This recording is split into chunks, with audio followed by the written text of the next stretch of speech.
why is it that it seems every time I turn on my drone, it has to update?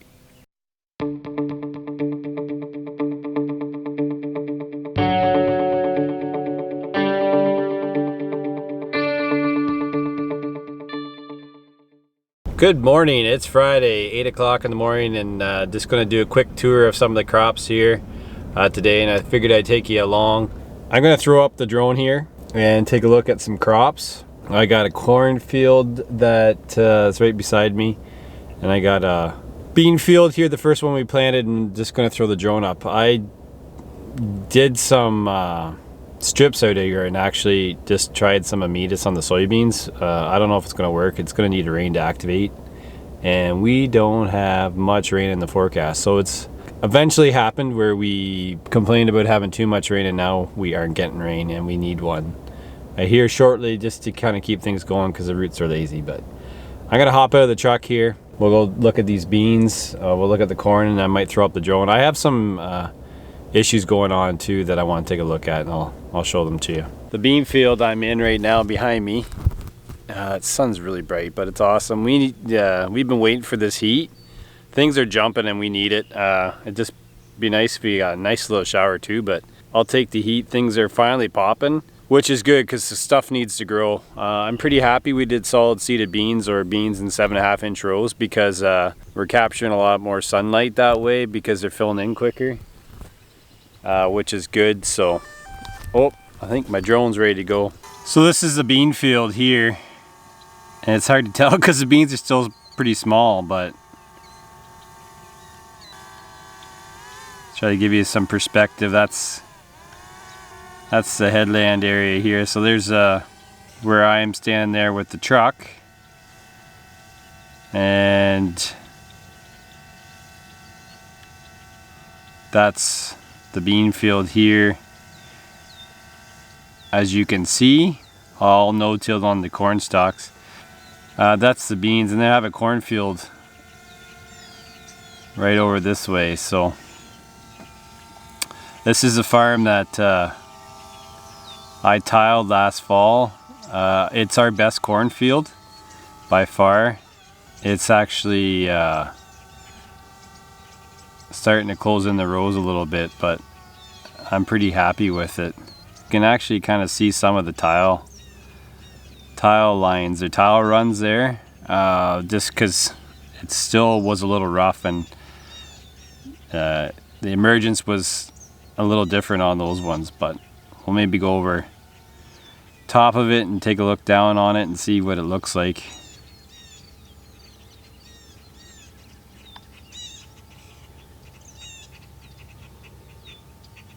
This is one of the fields that I got Dietrich's to put Amidas on, because it was getting a little bigger when I was a little worried about it getting nitrogen. So as you can see, we're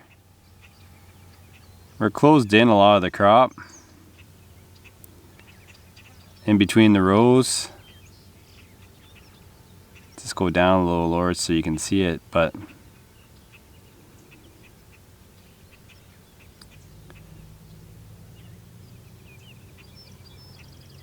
said from the road it looks really good, so I'm pretty happy with it. Nice dark green color. And that's a cornfield over there. I'll fly over to it. I'm having some issues with it, and I just don't know what's going on. But there's our home farm there with the elevator and grain bins. You can already see some of the yellow, but as you can kind of come over, you can start seeing those yellow patches in the corn. Now this was one of the fields I side dressed, and in my ram also, I didn't get really any dry fertilizer on this one. Now our nutrient levels are really good. I did use starter fertilizer on this one, but you can kind of see those yellow streaks in the corn. And I just struggling on what it is. It almost looks like you can see our manure spreader pattern there, because it's not, the farm's not tiled that way, so it's not tile runs, but Yeah, you can kind of see our manure spreader pad behind, because we spread it last year after the wheat came off. Now we did harvest green feed off this part, so I don't think we robbed it of nutrients, but I was wondering if it's sulfur, because I know sulfur's showing up. Now we have heavier soils, so it could be something else. I'm not seeing the yellowing in the other corn. It's a little shorter, so it's hard to see because it doesn't have quite the same growth as the other corn, but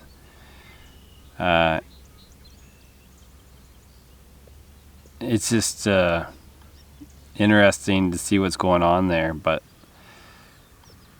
this area in the middle of the screen you can see, and then there's kind of a green line that floods out all the time, so water tends to stay there. So I don't know if it's getting some nutrients from that. We had some drought induced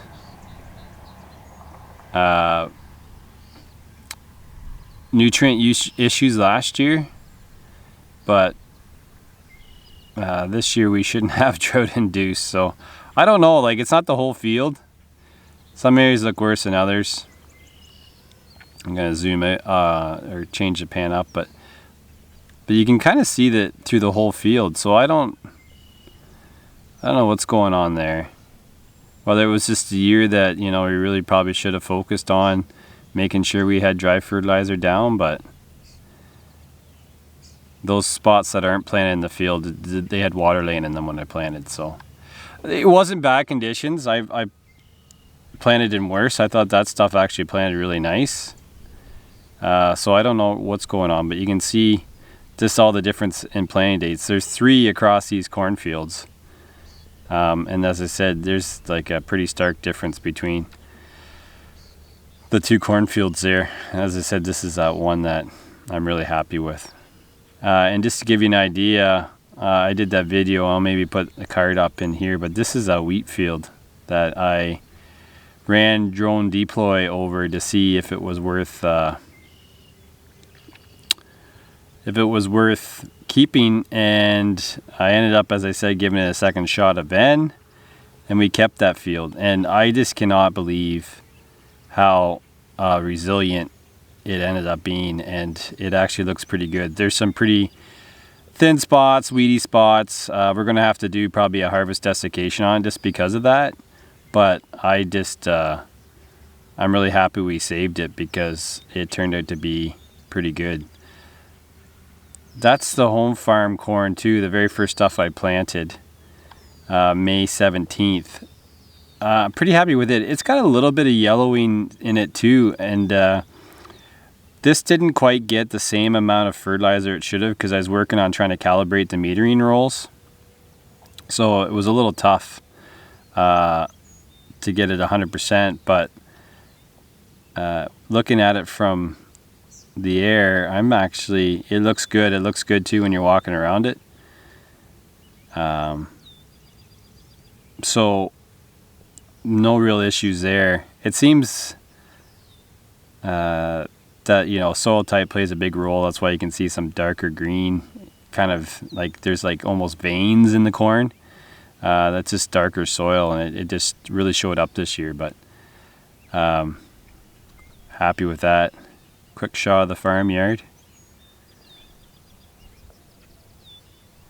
But yeah, just frustrated with that corn there. I don't know. It's side dressed. It's got sulfur and nitrogen on it. Really just kind of think needs a rain to snap it around, and we just haven't got the rain yet. Overall, things look good from the sky, and we'll see how things progress, but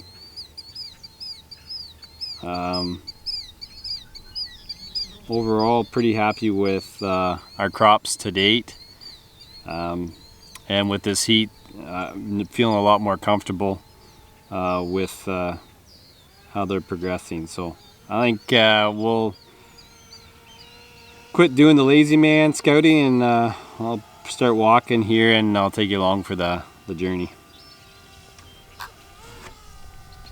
Gotta just do some quick math here. Oh, Well, I do that. I don't know if anyone's used the BeanCam app to do stand counts.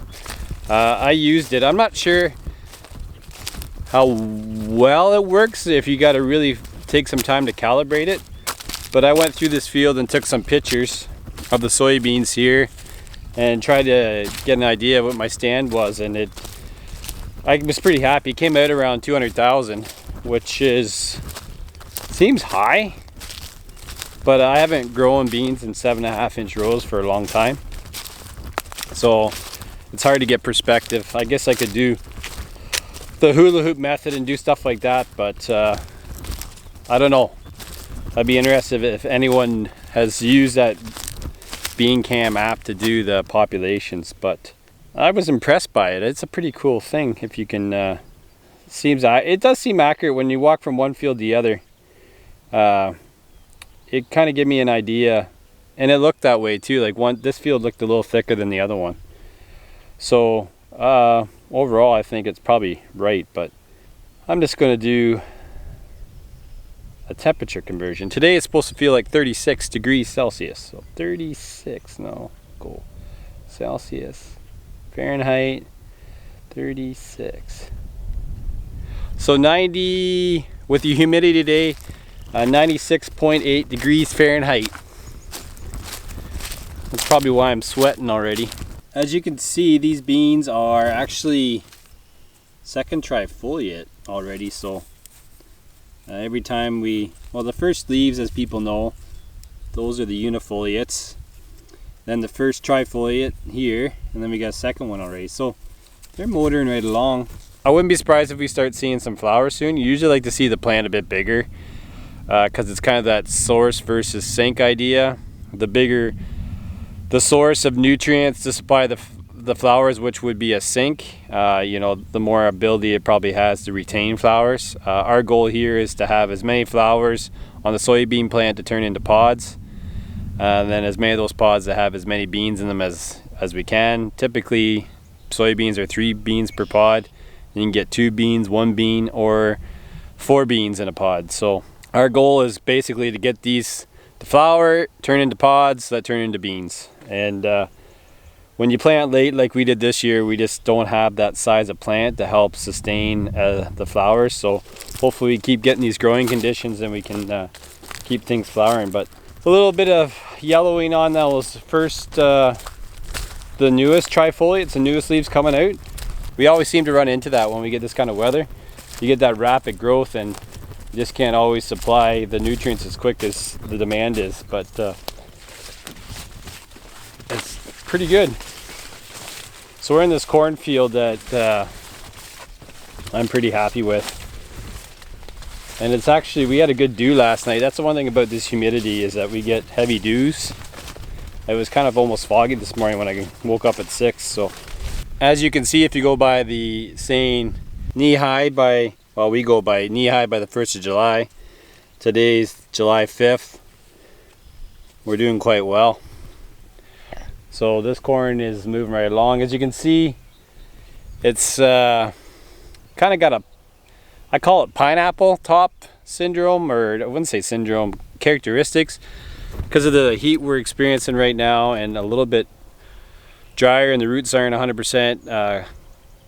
Corn leaves and some varieties tend to be more some varieties just tend to be more upright anyways, not kind of like an umbrella shape, but more kind of straight out on a 45, and they kind of stay erect.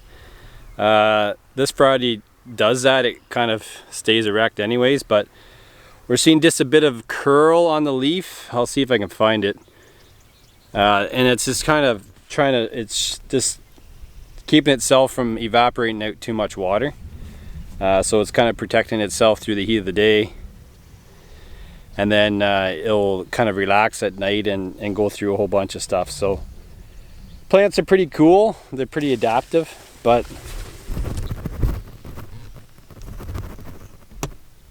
kind of here's what I mean by that leaf roll, where it just kind of does that, right? You can see it kind of there and there. Nothing to get worried about. It just it's kind of like a function of the way the plant grows. when you get digging down, there's still moisture because I'm able to hold the soil together. So the way this stuff is growing, I fully expect, and hopefully if we get a shot of rain on Saturday, and looking at the long range, which has good temps too, I fully expect that corn to be waist high shortly. Okay, we're in the edible bean field, and things look pretty good from a weed control standpoint. That's the one thing I'm trying to watch right now. Well, here we go. Already seeing some weeds come through. So we got some pigweed here. Looks like some crabgrass or prozone millet, which the herbicides I put down don't control. So we're gonna have to probably hit the outside of the fields. I got some chemical yesterday to actually get some of the bean fields around the edges cleaned up, just because we know we're running into those problems. And kind of once you get into the field, it doesn't look as bad. So I'll probably do a mix up some chemical. We'll use some Reflex Venture tank mix together, and we'll buzz the outsides of the fields, do the headlands 90 feet all around the outside of all 3 edible bean fields, and just try to keep them clean. As I said, once you get into the field, we're not seeing the weeds, so we don't want to spray more than we have to. So probably Monday is what I'll shoot to clean up those edges. Maybe even today. We'll see. I got to rinse out the sprayer because I sprayed some beans last night. I didn't get a pre-emerge chemical. Just got a burn down, so we hit them with Assure 2 and Classic tank mix together last night. So hopefully that'll clean up those fields. But as you can see, these white beans are looking pretty happy. So navy beans, we call them white beans. So they're like a soybean plant too. They come out with these big broad leaves, which are the unifoliates. That's why for me, I can tell an edible bean field when I drive by it, just because of the color of the bean. They're a little bit different green color, a little bit more of a bluey green versus kind of a limey green with the soybeans. But there's your trifoliates. So for being planted, I think June 18th, they're coming pretty good. As I said, they love this weather, and we got lots of moisture. Got lots of moisture in the soil, and actually really happy with how this joker worked out. Chewed up the stalks really well, made the field nice and smooth. It'll be nice to clip, because that's the biggest trouble with edible beans, is making sure you can get low enough and lift the plant kind of up off the ground enough to get through without having too much loss. So today the 4th or the 5th, maybe today's the 6th. I don't know. I think it could be the 6th today. I'm pulling over to use my cell phone just so everyone knows, because if I didn't, it's against the law. No, it's the 5th. I was right. This field is like freaking concrete. Probably worked it a little early, a little wet, planted it a little tough, and now that it's dried off, it's really just kind of set up like concrete. It was a field I planted, and I think the video on this one's entitled Racing the Rain Again. And I think I'll put the card up top. This corn was planted like the 20 something of 20, it was a Friday. I'll have to look at the video. Overall, it's good. There's a split planter through here, and the varieties are kind of showing up, but overall, happy with how it looks. I don't know if you'll be able to see the varietal difference or not, but there's 8 rows and then 16 rows and then 8 rows. Mostly because I have an 8-row corn head. I kind of do that kind of split when I do side-by-sides. It matches up better. This stuff here is doing really well too. And it was done with the Amazon spreader, and Dietrich's did this one too. So as I said, all my bigger corn I got them to do because it's growing really fast. And I sprayed this field, I don't know when it was, it'd be like a week and a half ago, maybe a bit more, but it's come a long way.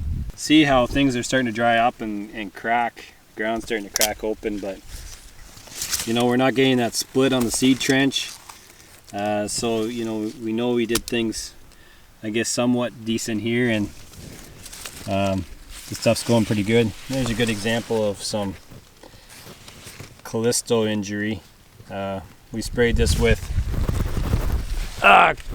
Callisto GT, which is basically Callisto and glyphosate, to clean it up. Right here is a varietal split, and I don't know if you can see it, but this one on this side is a newer variety that they say is supposed to be pretty good, and this is kind of the variety that is the standby that's been good too. So it'll be interesting to see. It's got this newer one's got a bit of a darker green to it. Doesn't mean much at the end of the day, yield does, but we'll see how it fares. That's kind of the typical urea, well, injury you'd see with broadcasting. This stuff didn't get dinged bad at all. It just a little bit. The Mia's product, like I said, is really nice. Very consistent product, and doesn't have all the fines in it and dust that, you know, if it landed on the corn leaf and kind of sit there and then the dew comes in overnight and cause the burn. But yeah, I'm really happy with this corn. My biggest issue I'm having with, well, I'll show you, just with how aggressive the Alari openers are. You can see where the opener went for the starter fertilizer. We're still that nice distance away, but seed trench looks good, so we didn't completely mess things up. Happy. So this is the field that I showed on the drone there, where the lamb barn is, the one that had the yellow streak. So I'm just going to take it to a yellow streak or yellow spot and show you what it looks like. I do have to check my notes on this field. I know I said that we didn't do dry fertilizer, but I also had issues with my starter fertilizer pump on my planter. The module that runs it kind of puked out, and it was running intermittent. So sometimes it worked, sometimes it didn't. So I wonder if that could be some of the problem. I don't know. When I get looking at it, there is two, like this one spot is all yellow here. If I count 1, 2, 3, 4, 5, 6, 7, 8, 9. It doesn't really quite fit. So I don't think it's a planter issue. We spread the manure at 30 feet, and it seems to be on, the darker green seems to be on that 30-foot interval. Yeah, I don't know. So this is one of the worst spots here.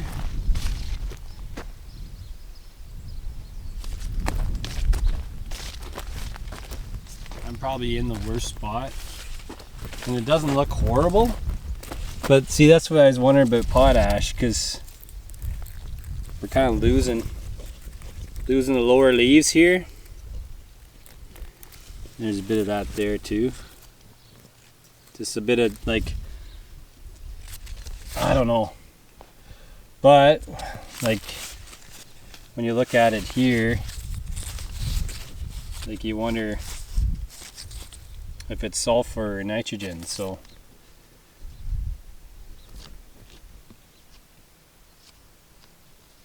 that's kind of what the leaves look like.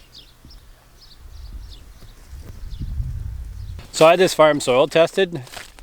Well, here's where it's even worse. Like, this is what makes me think it's potassium deficiency, because it's like the older leaves fired in from the edge.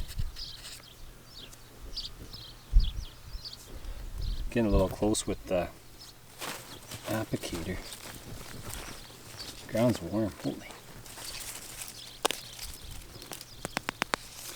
Yeah, the roots are they're not stuck in the seed trench at all. Yeah, I don't know. Don't you know? It's not vast areas, but as I was saying, we did soil test this farm, and it was a pig farm, for a lot of years with the pigs in the barn there, so we got a lot of pig manure over the years. So I don't really see it. Well, it wasn't like we had P numbers. I think our lowest was 120. Our highest was like 200, and it probably averaged like 150. So that's why I really struggle with, and it was grid sampled. So it wasn't like I just picked good spots. Like I would think it would have shown up, but